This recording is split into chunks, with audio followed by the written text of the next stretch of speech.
Une journée du changement positif et du développement personnel. C'est le défi proposé par Maïté Kitana et Lucella Léon-Félix aux Guadeloupéens présents au WTC de Jarry. Les Canadiens, les Américains sont très avancés là-dessus, mais nous en Guadeloupe, on peut dire qu'on a un petit retard.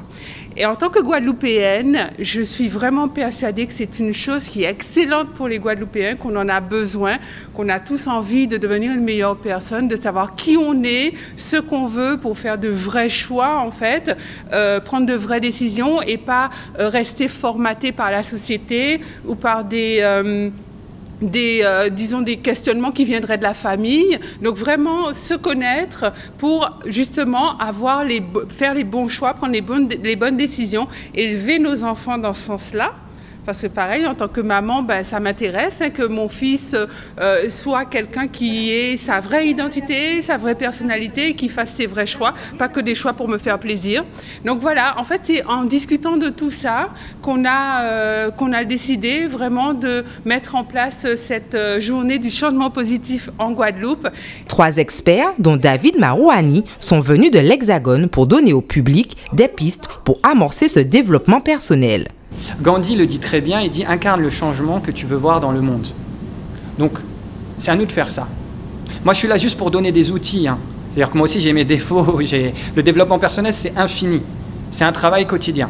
Mais devenons ce sucre ou ce sucre qui rentre dans le café et qui change le goût, sans changer la texture du café.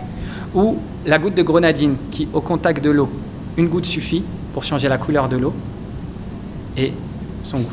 Alors qu'elle était danseuse semi-professionnelle, Isabelle Dargent est victime à l'âge de 24 ans d'un accident de voiture qui la rend tétraplégique. Ce concept de vie l'aurait sauvée.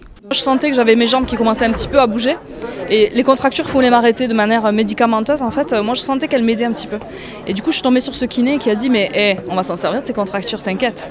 Donc du coup, il m'a aidé, il m'a dit « on va se mettre debout, on va voir, on va tester ». Et là, je fais un pas, 2 pas, c'était parti quoi. Donc du coup, j'ai essayé de faire quelques pas. Alors je marche pas aujourd'hui, je fais une articulation active. Là c'est pour ça il me tenait, mais je fais avec un déambulateur, je fais quelques tours de... C'est mon sport de la semaine quoi. Mais j'arrive quand même à mettre un pied devant l'autre, c'est génial quoi. Faut jamais abandonner. La preuve quoi. Moi on m'avait dit vraiment la tétraplégie c'est définitif, il n'y a rien à faire. On m'avait dit beaucoup de choses négatives et si je m'étais confortée à ce qu'il m'avait dit, je serais en fauteuil électrique en train de me laisser faire, de prendre des médicaments et d'arrêter toutes mes contractures et d'endormir mon corps finalement. Et là en fait de m'être écoutée moi-même, d'avoir écouté mon corps, c'est ça qu'il faut faire je pense. C'est de s'écouter. Finalement voilà, je suis arrivée à me surpasser et je continue. Carton plein pour cette première journée du changement positif, devant un public conquis par cette philosophie de vie. Et il y a une vision de vie pour prendre confiance en vous.